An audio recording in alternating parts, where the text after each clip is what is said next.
Good morning, everybody. Welcome to SharePoint Power Hour. This is our weekly show that we do every Wednesday at 11 Central, where we stream live on this Google Hangout and also on YouTube at the same time. SharePoint Power Hour is all about SharePoint business solutions. So we typically cover things that we're not going to get heavy into, server admin type topics. Todd has a whole netcast that he does about that. And we're not going to get into, a lot of custom code or programming. We're going to cover like all these other topics in SharePoint and Office 365 that are more just using what SharePoint does out of the box. So we have my team here from Rackspace, and we're going to go through and introduce ourselves today, and then Stephen is going to do a demo and discussion on the Search Center in SharePoint, and we would love to take your questions as we go. And there's a little Q&A app, so if you're watching on YouTube, there's actually a little Q&A button on the video that will take you over to the Google Hangout, and it's just a little app that's like a plug-in to the Google Hangout. So you can ask us questions, and we're looking forward to hearing from you. We like this to be very interactive. That's why we do it live. So let's go ahead and introduce ourselves. Ryan, then Joelle, and then Stephen will go and get started. All right. Good morning, everybody. I'm Ryan Keller. I am on the business solutions team at Rackspace for SharePoint. I specialize in branding SharePoint. Been doing that since, about 2011 or so. Been working with SharePoint since 2007 and since the 2003 version, so kind of been at it for a while. And a couple weeks from now, I hope to do one of these Power Hour presentations on getting started with branding. So how I typically approach the beginnings of a branding project. So I think that's coming up on August 20th. So stay tuned for that.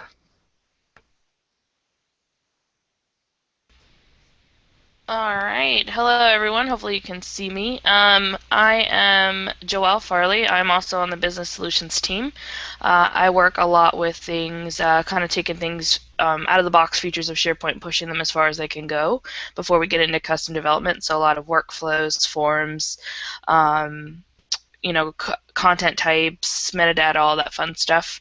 I also do a lot of our planning and design initiatives, so that means that I typically will help people that are new to SharePoint or moving from one version of SharePoint to another to get organized and ready for all the features. So I do a lot of that as well, and I'm looking forward to Stephen's session today.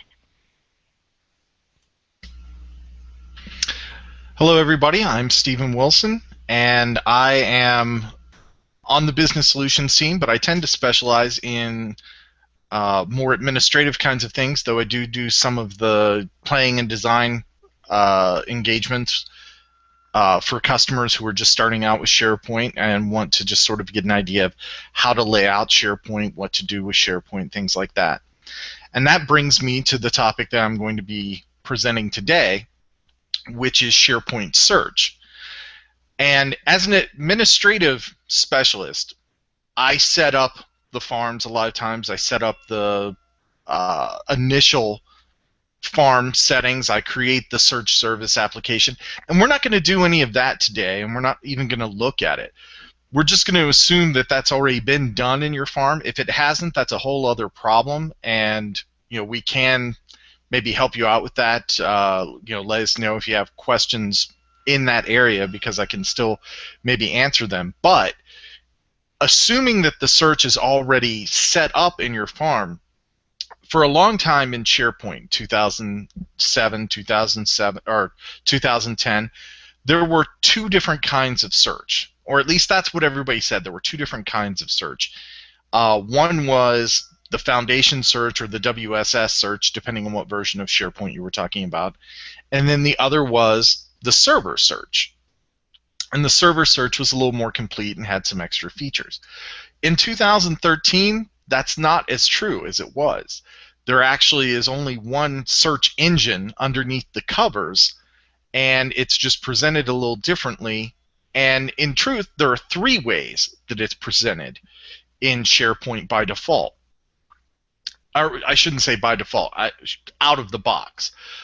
The one that I'm going to show you first is how SharePoint looks when you first just create a page or create a site collect.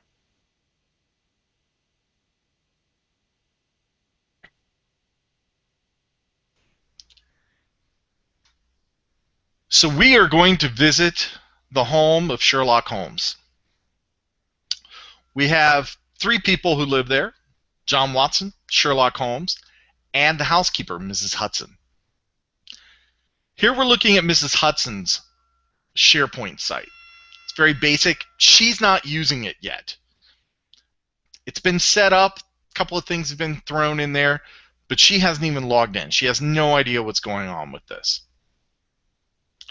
And if you go to the search up here in the corner, you can see it says search this site. That is what you'll see in most default SharePoint installations when you first create a site collection. You've done almost nothing, or maybe you've changed the look of it, like they have here, where it's just a look and feel change, but nothing really has been done to change much about the site itself. Got a couple of documents in there. So if I search here,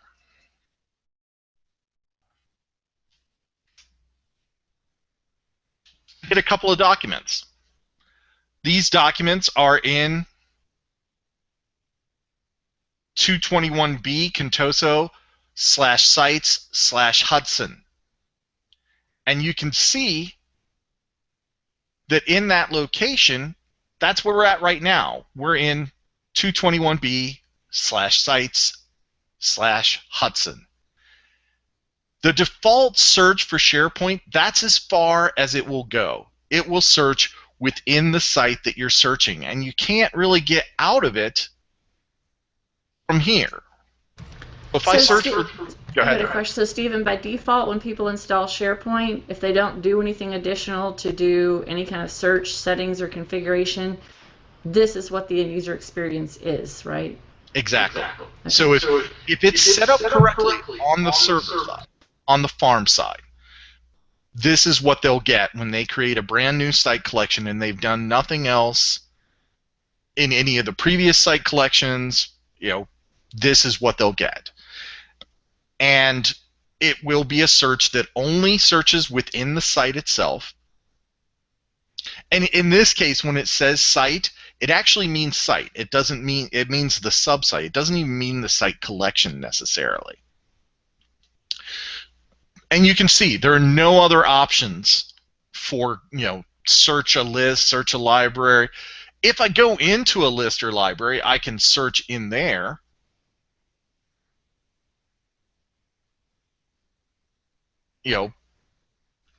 But it still gives me the same results, because that library is in that site. And if I look for the word test, I find nothing.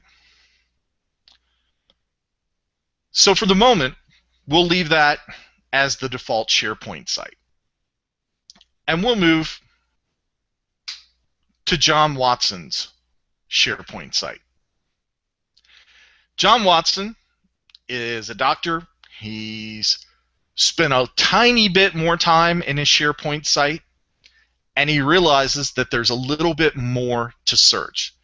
So he has created what is known as a search site. And so if I look for the word test, I get results.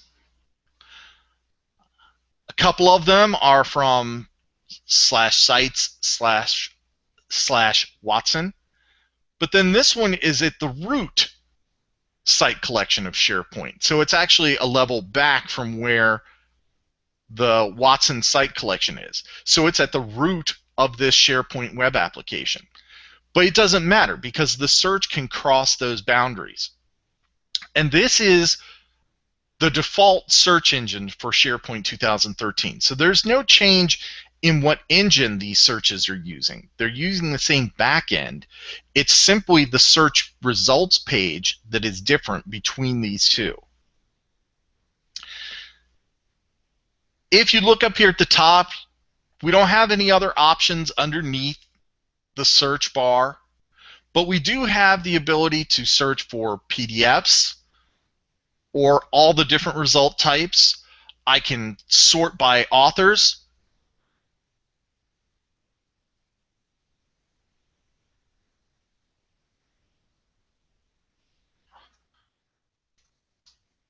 It looks like we don't have anything in there that Sherlock Holmes put in himself. Whoa, what did you just do?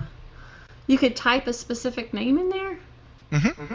Oh, nice. I never noticed that. Yep. Is that only for names, or is that for any of those types of refiners? I think it is based on the number of them. Oh, okay. So I could be wrong about that because I haven't really looked. But like here, we only have 2 result types. Mm-hmm. And so if we'd had 10 result types, I think it would have given us the ability to show more. Ah.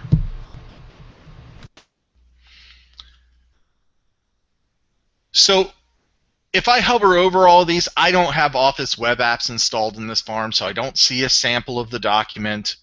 But I can go directly to the library that it's in. I can follow that document. I can choose to edit information about that document. Or I'm sorry, edit the document by just clicking on it, and I open the document. And the same thing here, I have, in this case, I can't edit because it doesn't know how to edit a PDF, but I can open it. In this case, it downloads it. Or I can go to the library that it's in, which is on the main site. And this is Sherlock Holmes area. If I go into Sherlock's area and I search for test, I get a site that hasn't been shared with me because Sherlock's been messing around with this search.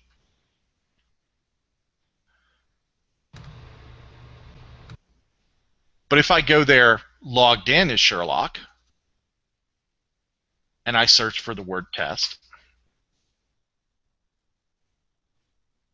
I get my results. I get the same options. I can do edit, I can follow, I can view the library, I can look for authors, I can sort by result types, but then I have these up at the top.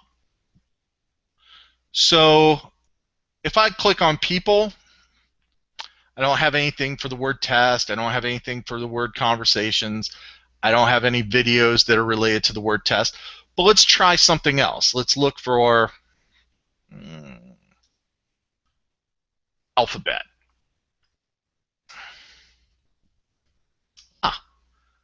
So John Watson replied. So I'm seeing a conversation here. If I go to the conversation view, I'll see that same conversation. If I hover over it, it'll give me a little more information about the conversation. I can see who's involved in the conversation. I can see the beginning of it. So it brings it a little out of order. But if I click View Conversation, I get the whole thing.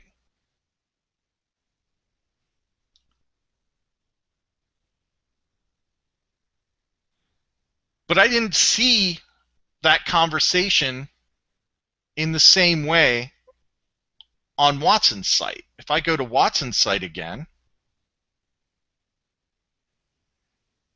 which may take me a minute to find,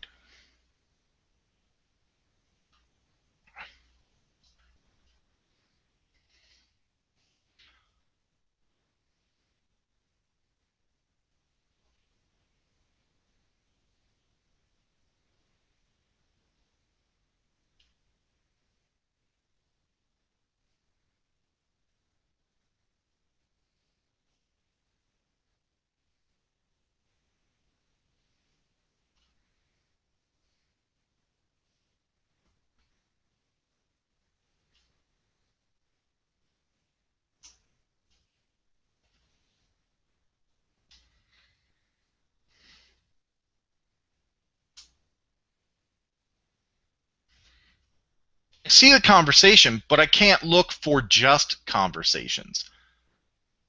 This, I get everything. But if I had hundreds of documents and I was looking for a conversation, I couldn't narrow it down here the way I can on Sherlock's site, because Sherlock. Whoop.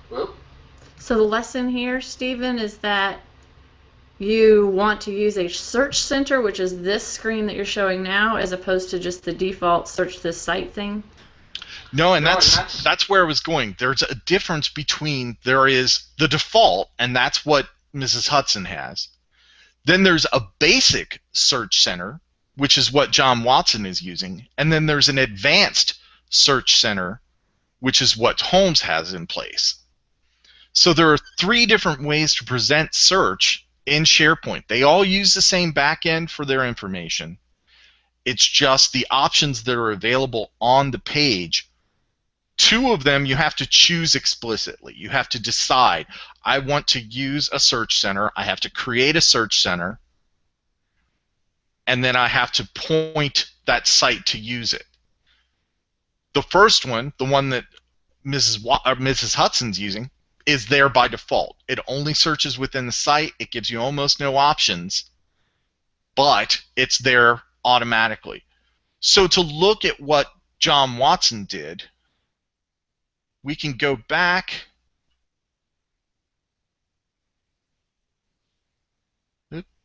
So I say, well, why not always just create a advanced search center? Because that seems like the most awesome one. That's what I would vote, right? The reason I would say you might not want to do that is because I've had people where I did that for them. Like when I installed SharePoint, I set up an advanced search. I set it up as a separate site collection so that it was independent from everything and pointed all of their SharePoint site collections to that same search center. And so when they did a search, they got results from everywhere in the farm. And they were like, we don't want that. We want each site to be limited to only what is in that site. And so I can do that with the Advanced Search Center. I can set up different ways of narrowing down the information. But in some cases, the default is the easiest way. If you go with the default, it gives them exactly what they actually wanted. So you have to talk to your users about how they want search to work. And in some cases, the basic search center, the one that Holmes or Watson uses, is enough for a lot of people. A lot of people, they don't want to have the different options up here. There are some advanced search preferences that are available in both, so you can go to this page and do some more stuff in the basic or the advanced. And that is just a matter of, if you go into site contents and at the bottom of the page that I can't get to because I'm using Chrome,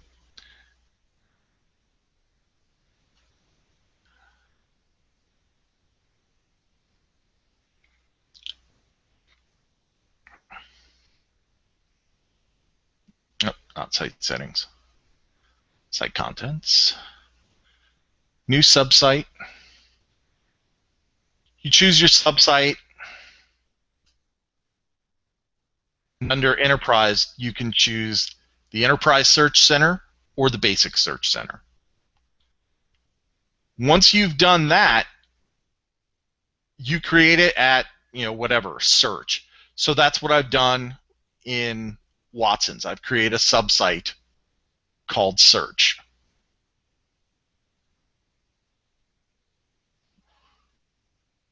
So do you see a lot of clients that just never did this because they didn't know the difference, or didn't know it existed, or didn't know?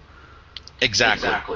And does anybody out there watching have any comments or questions about stuff like that they've seen or anything? Just let us know. Okay, go ahead.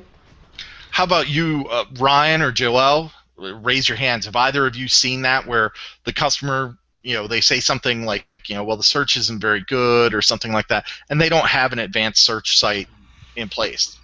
Right, I have. Mm-hmm. Yeah, seen that. So it's a really common thing that people just go with the default, and so they think that the search in SharePoint's not very good, not very powerful, because it can't find anything. And that's usually the first sign when somebody says, I can't find anything. Like if I put in a word in the search, I'll find one or two things, but I know there are hundreds of things out there. And then I get on the phone with them and I find that they're using the default search, and it's only finding the stuff that is inside the same site that they're in. We actually have a question. Okay. Dan says, are there ways to integrate SharePoint search on the desktop or through Windows 8 search or Bing, maybe like through policies? Oh, like a group policy or something? I am not aware of any, though with a group policy, it might be possible to make it redirect to a web page. I just haven't heard that, so I don't. I know it's not possible by default to just make it pop up, but I'd have to look into it to find out. That would be interesting. That could be a future. So this is really intended as a beginning of the search discussion. I mean, there are a lot of options in search, a lot of things that I can show you, but I just wanted to get through some of the basic options first because a lot of people are just riding along in that default. And so the first step is to create your search center, whether it's the basic or the advanced. And like Laura said, the advanced gives you the most options. So if you want options, if you want it to be able to do something other than the default, there's really not a good reason not to use the advanced one. It's not cluttered compared to the basic. It's only got a few extra little options that are visible to you. And it's not, heavy. It doesn't take a lot more system resources than the basic search center. We have another question. Mm-hmm. Hot Araman says, let's see. Can we have an option to separate the search people on different site collections or databases and all the others like everyone and other features on other? The reason being people's search uses a lot of process memory and database. That is that's going to be one of the more advanced topics for your more kind of advanced ones in this series, right?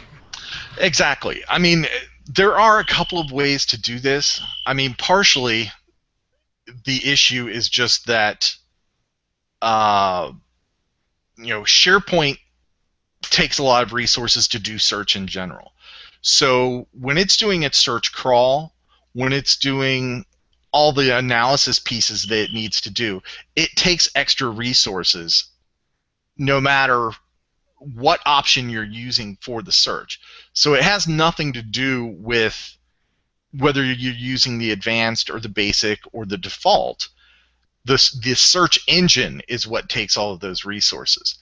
So the separate search that Armin is asking about is the search pages themselves. So you can give a different search page to different users.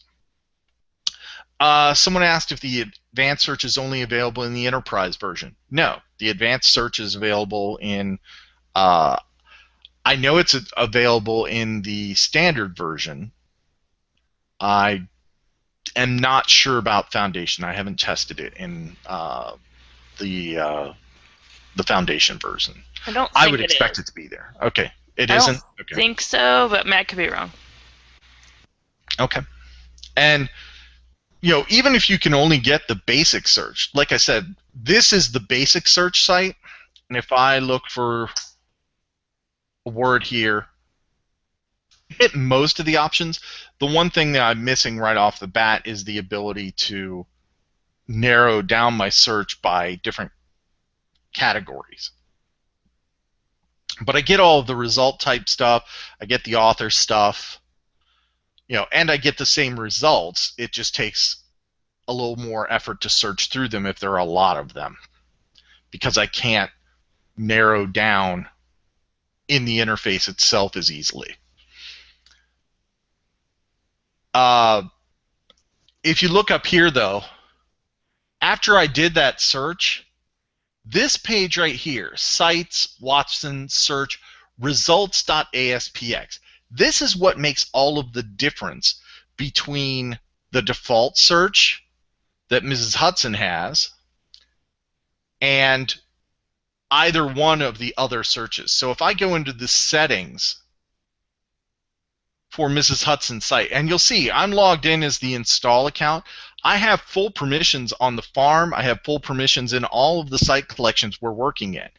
And so the fact that I didn't get the results has nothing to do with my permissions in SharePoint. It's just the way the search was set up. If I go into the search settings for that site, it doesn't have anything. It doesn't have a search center URL, and it doesn't have a results page set. So if I set the results page,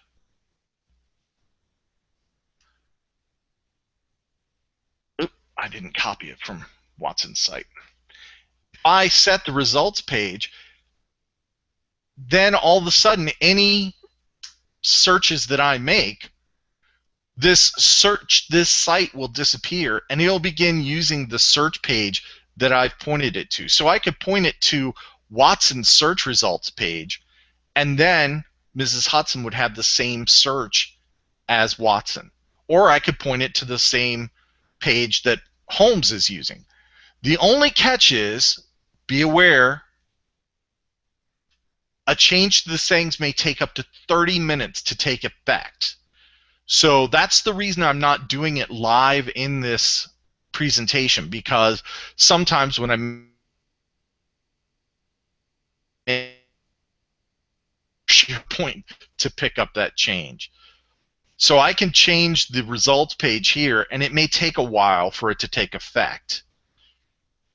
Usually if you do an IIS reset on the servers in the farm, that will make the change immediate. But in a lot of cases, the users don't have the option to do the reset to the farm. So just go ahead. I was just going to say, we have another question. He says, what amount of storage is needed for an advanced search center site collection? You wouldn't think it would be much because you're not actually storing anything in there, right? It's very little. In the Watson search page, I actually made the advanced search just a subsite, but in the root, I made the search a separate site collection. If you don't put any branding or anything on it, you're talking about megs of space. I mean, like probably just over double-digit megs, 10, 20 megs maybe. So as long as you're not making any changes to that site itself, like you're not putting any branding pieces into it, you're not uploading any images into it, it's going to remain the same size forever. So the search index doesn't live in the search center. That's still in the back end. So there's no particular loss by using any of these. You don't put an extra strain on the server just by them existing. You don't put any extra memory burden on anything. It's just a difference in the way that it's presenting the information. But from SharePoint's perspective, this is all the same stuff. It uses the same back end for all of these results. In the past, it made sense because the default search center used the WSS or the foundation search engine by default unless the server search was available. So that's why it was the default, is it just used the simplest engine that was available if you installed Foundations or you installed WSS. Now I'm not really sure why Microsoft hasn't changed it so that everybody uses at least a basic search results page, but they haven't. So that's just something that they'll probably address in the next version of SharePoint or something. But right now we're still stuck with these 3 different ways of presenting the information. Another thing I wanted to point out here, if I look for the word test in Watson's search, and then I go into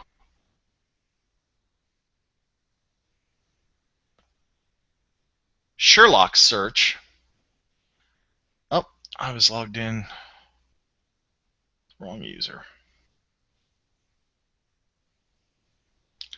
If I go into Sherlock's search,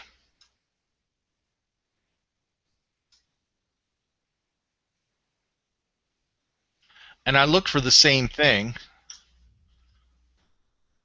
I get fewer results. This isn't a limitation of the Advanced Search Center. This is just security trimming. 2 of the results in the Watson search were in Watson's site collection. Watson didn't give Holmes access to a site collection. So even though the search is aware of 2 more documents that fit the criteria that Holmes is looking for, if Holmes doesn't have access to those documents, the search doesn't show it to him. So that's different than what's happening with the Hudson page. The Hudson page, it just shows stuff that's in that site. It will also security trim it if there was something in there that the user didn't have access to, but it's only going to look in that one area. Here, it looks everywhere, but it only shows me what this user has access to. We have another question. Sure. Dan says, how difficult is it to customize the layout of the search results in the Search Center? Has it improved from prior versions of SharePoint? I think that was another thing that you were going to talk about, all of the web parts and stuff like that at some point, but... Well, there are the web parts that I was going to show, but as far as the layout of the search results, do you have a better answer than maybe I would, Ryan? Yeah, you can do a lot with customizing the search results. They use what are called display templates to display the results now, basically.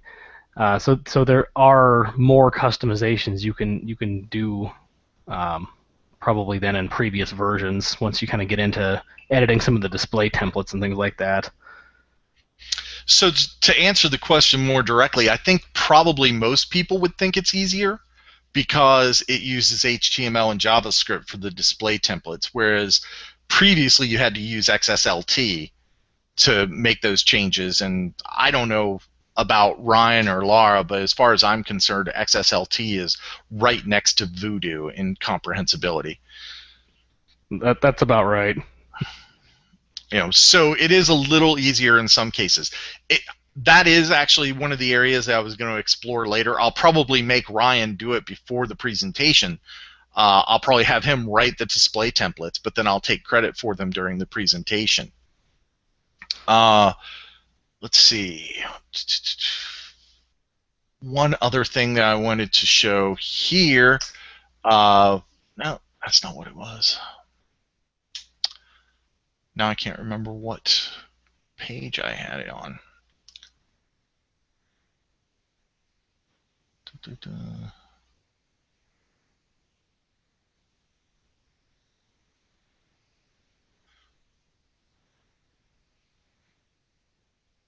Well, I did think it was this one. There we go. So Laura mentioned web parts. I just stuffed some web parts on this page. I didn't do anything to them. I just picked them out of the list. So if you go and you edit a page,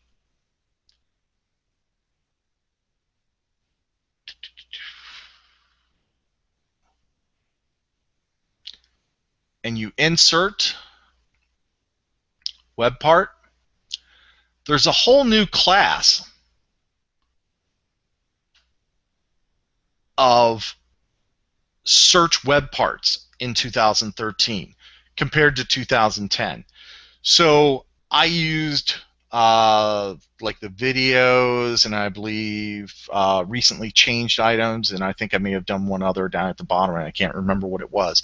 But I just stuck it in there, and I didn't do anything else to it except for options in the settings for the web part. And so the first one, it just shows me all the videos. It shows me all the videos in my site collection or in my web application. Recently changed items, I can change how many items it shows me. But this is dynamic. I uploaded some of these recently, and I didn't even think about the fact that that was going to change these results. It just automatically will show you the most recently changed items. And then here, popular items, things that have been clicked on the most. And these are just web parts that come by default. You can drop them on any page that you want. And let me get out of editing the page. And then if I click on the video, it just takes me right to the video.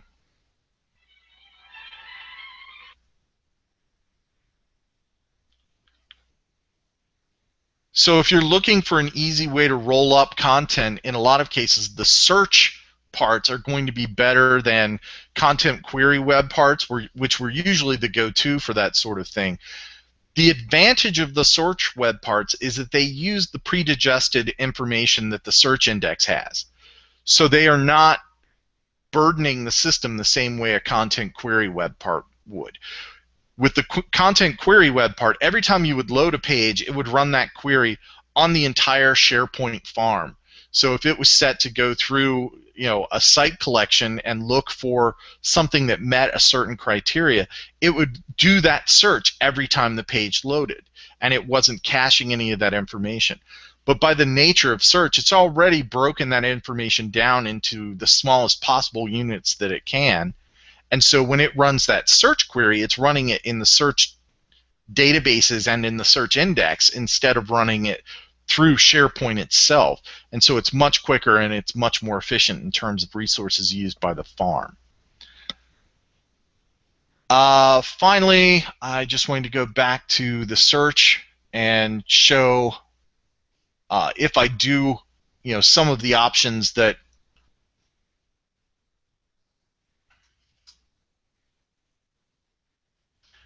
here you can see I do have some videos here. I can watch the videos in place.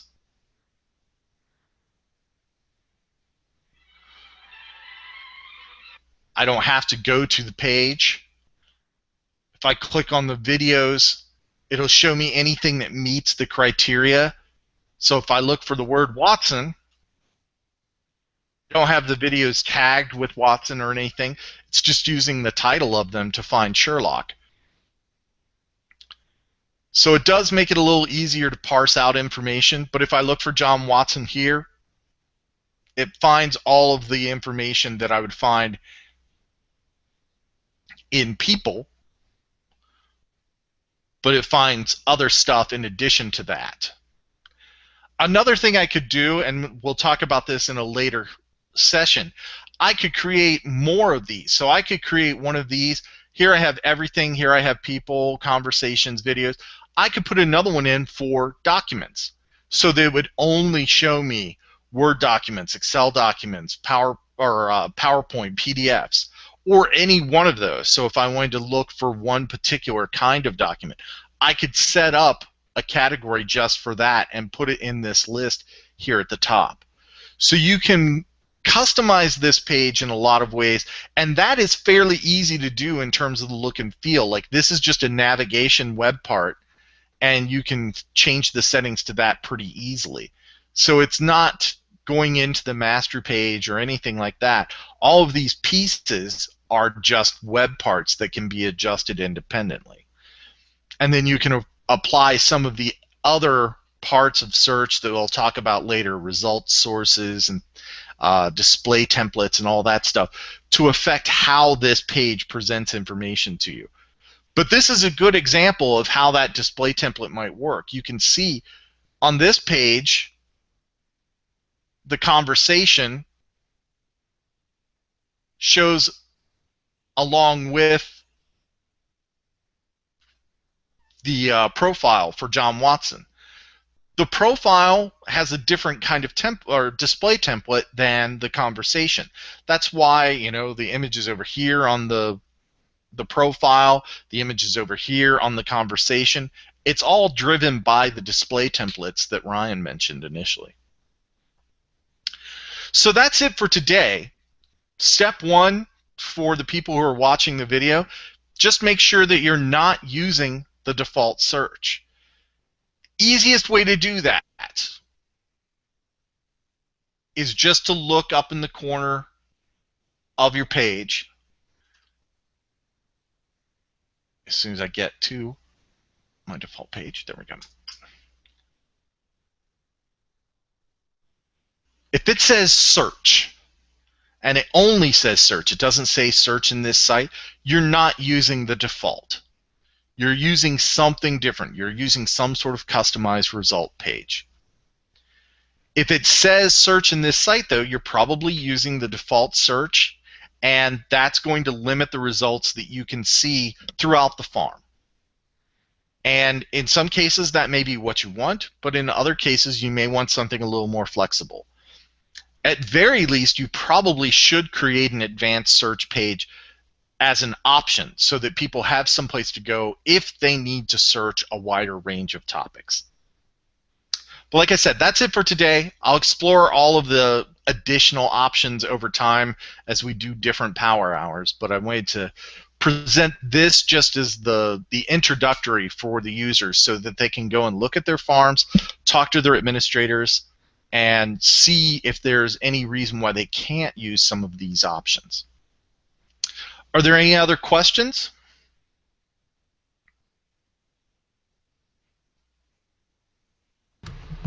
I'm looking forward to seeing more, details about all the other coolness and customizing it and everything. It's going to be fun stuff. Another thing I think people ask about a lot is, once you go to the search center, then users might get lost and not know how to get back to where they were. So I think that they added more stuff in 2013 to be able to account for that. There are a few things that you may be able to do. You still probably would have to do a little customization to get it to work exactly the way you want it to. One of the options I think probably is most likely is using the managed metadata to drive the navigation, because then it can go across all the different site collections. And I know some people, like I just said that, and I totally lost them. But what she's talking about, and I had that problem several times today. I went in and I looked for something, and then I kept trying to get back by just hitting the back button, and it never went where I wanted it to go. And so then I had to go back up and type it. And you can see here, there's no link back to the default website. Like there's not, there's not even a button to go back to where I came from or to the root of the site collection or anything. And if you set this site collection as the results page for all of your site collections, then even if I had a home button that went back to the root of the site collection, if I was in Watson's page or in Mrs. Hudson's page, that's not where I wanted to go. So I have to figure out some way to put something on this page. So there are some things that you can customize about it, and we'll get to that later. And I'll probably make Ryan do that too. I was going to say, Ryan's probably had plenty of people ask him about that kind of stuff. Exactly. I may just loan this machine to Ryan and let him do a presentation with it. Sounds good to me. Well, we have some other topics actually scheduled out for our for upcoming power hours. If you go to it won't let me share this link for some reason in the little link sharing app on here, but it's just, if you go to our power hour SharePoint Rackspace. What? Put it in the QA. I'm gonna try. It had a bunch of query parameters and stuff like that in the URL when I first tried to share it. Yeah, no, it says error adding website link. It's just youtube.com/SharePoint So I think I've tried sharing them in the Q&A before. It didn't work because our interface for Q&A only shows us people's questions. It doesn't let us put a question in there. Anyway, so it's our YouTube channel. When you go to our YouTube channel, how about I just share my screen and show what it's going to look like? Let's see, just so people will know how to get to see the list of all the ones that we have. Let's see. Share that. Okay.